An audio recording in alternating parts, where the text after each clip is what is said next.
नमस्कार, मी प्रियंका। आपण आजच्या व्हिडिओमध्ये बघणार आहोत आयटी इंजिनिअरिंग या कोर्सबद्दल माहिती। तर व्हिडिओला सुरुवात करण्यापूर्वी सगळ्यांना विनंती आहे की व्हिडिओ शेवटपर्यंत बघा आणि चॅनलला सबस्क्राईब करा।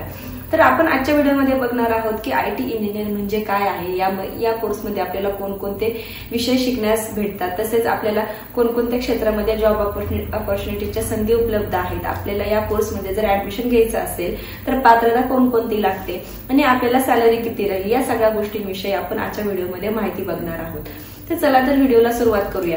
तर फर्स्ट, आयटी इंजिनियर म्हणजे काय आणि आपल्याला आयटी इंजिनिअरमध्ये आपल्याला कोणकोणत्या गोष्टींचा आपल्याला अभ्यास करता येतो। तर आयटी इंजिनियर ही एक अशी शाखा आहे ज्यामध्ये विद्यार्थ्यांना आयटी क्षेत्रातील माहिती आणि कौशल्य तसेच बेसिक नॉलेज शिकण्यास भेटते।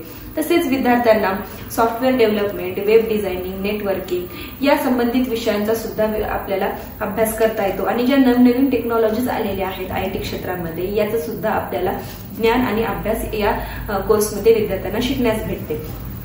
तर आता पाहूयात की आयटी इंजिनियर या क्षेत्रामध्ये विद्यार्थ्यांना कोणकोणते सब्जेक्ट शिकण्यास भेटतात किंवा कोणकोणते मुख्य घटक आहेत या कोर्सचे।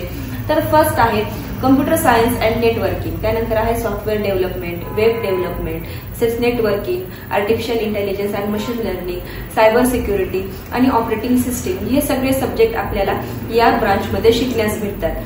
तसेच जर विद्यार्थ्यांना या कोर्समध्ये ऍडमिशन घ्यायचं असेल तर विद्यार्थ्यांना पात्रता कोणकोणती लागते, तर विद्यार्थ्यांना 12th सायन्सला PCM हा ग्रुप असणे आवश्यक आहे, म्हणजे फिजिक्स, केमिस्ट्री आणि मॅथमॅटिक्स हा ग्रुप असणे कंपल्सरी आहे।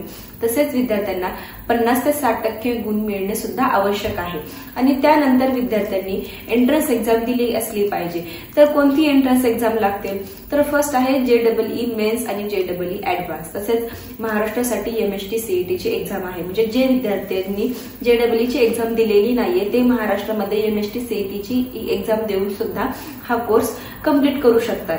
तर हा जर कोर्स कंप्लीट केला तर विद्यार्थ्यांना कोणकोणत्या करिअरच्या संधी उपलब्ध आहेत, तर विद्यार्थ्यांना खूप साऱ्या प्रायव्हेट सेक्टरमध्ये करिअरच्या संधी उपलब्ध आहेत, म्हणजे आता खूप साऱ्या आयटी कंपनीज आहेत आपल्या महाराष्ट्रामध्ये आणि जगभरात सुद्धा, यामध्ये आपल्याला करिअरच्या संधी उपलब्ध आहेत। तर विद्यार्थी सॉफ्टवेअर डेव्हलपमेंट म्हणून, तसेच डेटा अनालिस्ट म्हणून किंवा डेटा ऍडमिनिस्ट्रेशन म्हणून, तसेच आर्टिफिशियल इंजिनियर म्हणून, मशीन लर्निंग इंजिनियर म्हणून या सगळ्या पदांवरती विद्यार्थी काम करू शकतात, म्हणजे या सगळ्या पदांवरती विद्यार्थ्यांना जॉब ऑपॉर्च्युनिटीच्या संधी उपलब्ध आहेत। तर विद्यार्थ्यांना हा कोर्स असा आहे की या कोर्सची जगभरात खूप म्हणजे मागणी आहे, कारण की आयटी क्षेत्रावरच सध्या जग चालू आहे आणि आयटी क्षेत्रामध्ये विद्यार्थ्यांना सॅलरी सुद्धा खूप जास्त प्रमाणात हाय भेटते, कारण की हा सगळ्या ट्रेंडिंगचा कोर्स आहे आणि यामध्ये आपल्याला माहिती तंत्रज्ञानातील वेगवेगळ्या जे बेसिक गोष्टी आहेत आणि जे टेक्नॉलॉजीज आहेत, जे नवीन टेक्नॉलॉजीज आहेत त्याचं सखोल ज्ञान आपल्याला या कोर्समध्ये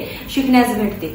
तर आता पाहूयात की हा जर कोर्स कंप्लीट केला तर विद्यार्थ्यांना सॅलरी किती राहील, तर विद्यार्थ्यांना 6 ते 7 लाख रुपये किंवा 7 ते 8 लाख रुपये पर इयर सॅलरी भेटू शकते आणि विद्यार्थ्यांचं जर कम्युनिकेशन स्किल असेल आणि विद्यार्थ्यांना नवीन तंत्रज्ञान शिकण्याची आवड असेल तर विद्यार्थ्यांना सॅलरीचं पॅकेज म्हणजे हाय भेटू शकतं आणि ते डिपेंड करतं की समजा तुम्ही कोणकोणत्या युनिव्हर्सिटीजमध्ये ऍडमिशन घेतले त्यावरती सुद्धा तुमचं पॅकेज डिपेंड करतं, कारण की भारतामध्ये अशा खूप साऱ्या प्रायव्हेट युनिव्हर्सिटीज आहेत जिथे विद्यार्थ्यांना इंटरनॅशनल सुद्धा जॉब भेटू शकतात कॅम्पस थ्रू।